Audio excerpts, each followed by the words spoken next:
लगातार वोटिंग जारी है। झारखंड में वोटिंग आज वहां पर जो वक्त था वो पूरा हो चुका है और 50 प्लस जो अभी फीसद अभी है वो अभी झारखंड के बारे में आया है। हालांकि अभी जो हतमी जो उसका फीसद है वो अभी कुछ वक्त लेगा आने में, लेकिन इसी के साथ झारखंड ने इस 2019 के इंतखाबात के लिए अपनी एंट्री आज से शुरू कर दी है। 14 में से 3 सीटों पर आज वह इंतखाबात हुए। उसी तरह से राजस्थान और मध्य प्रदेश ये दोनों भी ऐसी रियासतें हैं जहां पहली बार आज वोटिंग हुई है और मध्य प्रदेश और राजस्थान ये दोनों, साथ ही साथ झारखंड, मैंने अभी उसी पे बात कर रहा था कि ये तीनों ऐसे स्टेट्स हैं जहां पर बीजेपी ने जबरदस्त कामयाबी हासिल की थी और उनके अलाइज ने भी। तो क्या इस बार बीजेपी इस पोजीशन में है कि वो अपनी इस कामयाबी को बरकरार रख पाए या फिर ये कि कुछ रुझान अलग होंगे? बहरहाल ये तो सियासी गुफ्तगू है, लेकिन इसी बीच मुद्दे क्या रहते हैं, इन मुद्दों के आधार पर कुछ अंदाजा किया जा सकता है। सैफ खान हमारे साथ मौजूद हैं, कांग्रेस के लीडर, और साथ ही डॉक्टर नदीम अहमद भी हमारे साथ बने हुए हैं।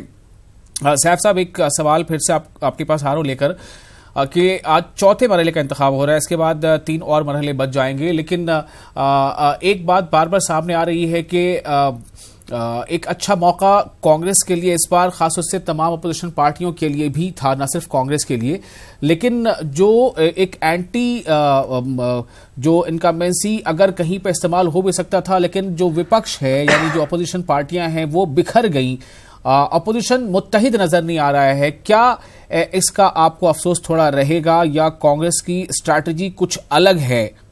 सैफ, देखिए, सबसे पहले मैं आपको क्लियर कर दूं, मैंने आपको तभी शुरुआत में ये कहा था कि कांग्रेस की अगर आप बात करते हैं तो एक राष्ट्रीय दल है और इंडिपेंडेंट इलेक्शन लड़ने में सक्षम है। गुजरात का एग्जांपल मैंने आपको दिया है, मैंने आपको बाय इलेक्शन जो 85% हम अपने देश में जीते हैं, मैंने कर्नाटका का एग्जांपल दिया, और अब इन तीनों राज्यों का जो है, छत्तीसगढ़, मध्य प्रदेश और राजस्थान, जिसमें से 2 में आज महाराष्ट्र और राजस्थान में, जिसमें आज पोलिंग भी है। हम अगर महाराष्ट्र की बात करें, जहां पर 17 सीट बीजेपी और शिवसेना ने जीती थी, वो उस मुद्दों पे जीती थी 2014 में, क्योंकि हवा सिर्फ यही कर रखी थी 15-15 लाख रुपए मिलेंगे, अच्छे दिन की सरकार आएंगे। अब वो अच्छे दिन का लोगो भी सामने नहीं आते।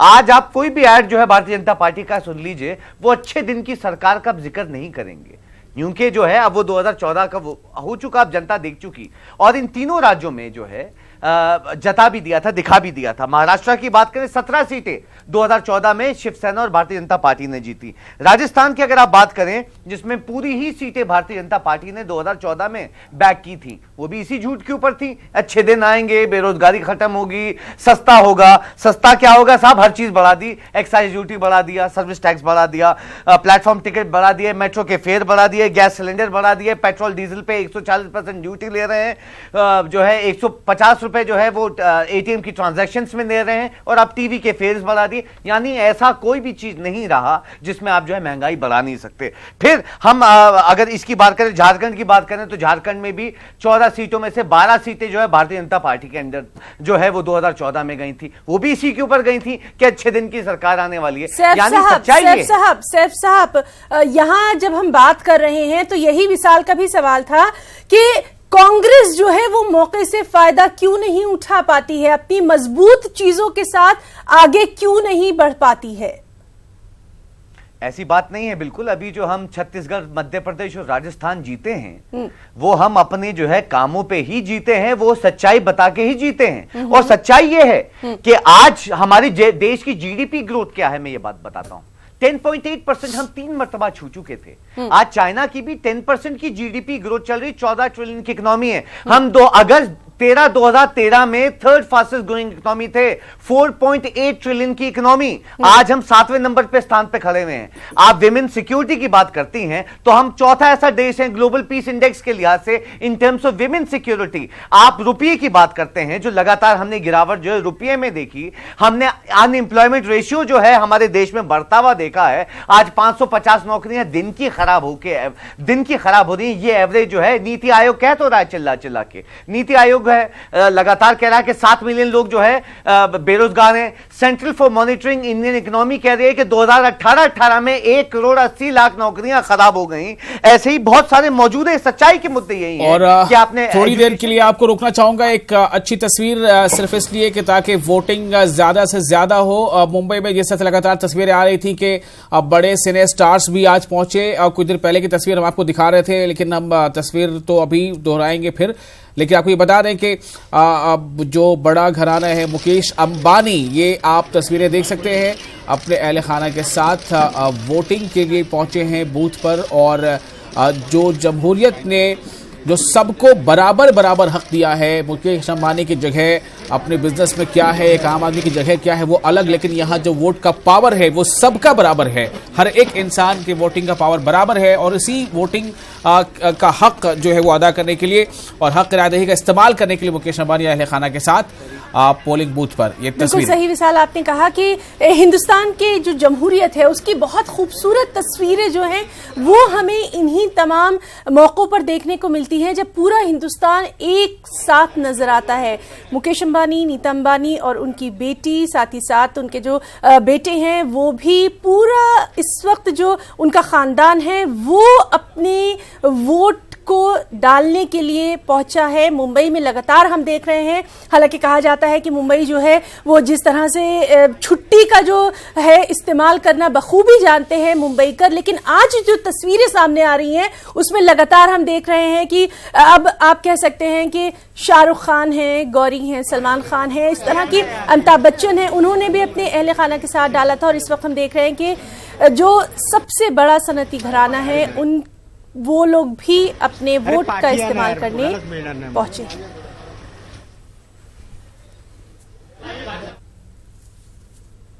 और सचिन तेंदुलकर अहले खाना के साथ।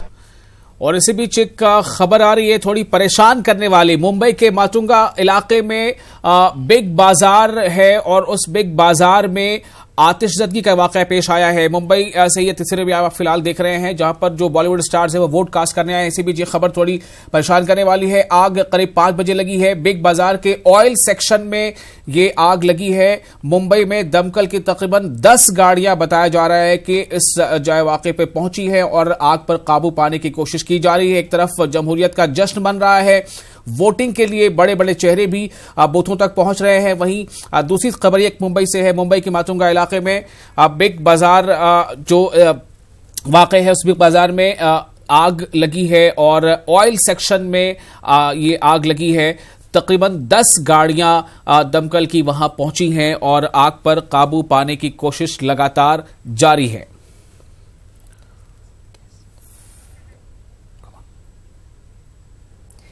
नाज़रीन, हमारे साथ हमारे 2 खास मेहमान भी मौजूद हैं। चलिए जल्दी से उनका रुख कर लेते हैं। डॉक्टर नदीम अहमद साहब, आपके पास आना चाहेंगे और आपसे यही जानना चाहेंगे, जिस तरह से लगातार हम देखते आ रहे हैं कि बहुत अच्छा मौका था अपोजिशन के पास तमाम अहम मुद्दों को भुनाने का, आवाम के सामने लाने का, लेकिन कहीं ना कहीं वो तमाम चीजें जो हैं वो अब चौथे मरहले के बाद पीछे नजर आ रही हैं। क्या कुछ कहेंगे? देखिए, ये बात बिल्कुल सही है कि कांग्रेस को कहीं ना कहीं कोऑर्डिनेशन में कमी रही और यही वजह रही है गठबंधन में वो उस तरीके से शामिल नहीं हो सकी जिस तरीके से उसे हो जाना चाहिए था, या फिर एंटी इनकम्बेंसी का जिस तरीके से कांग्रेस फायदा उठा सकती थी उसकी स्ट्रेटजी में बहुत ज्यादा मुझे लग रहा है कि कमी दिखी।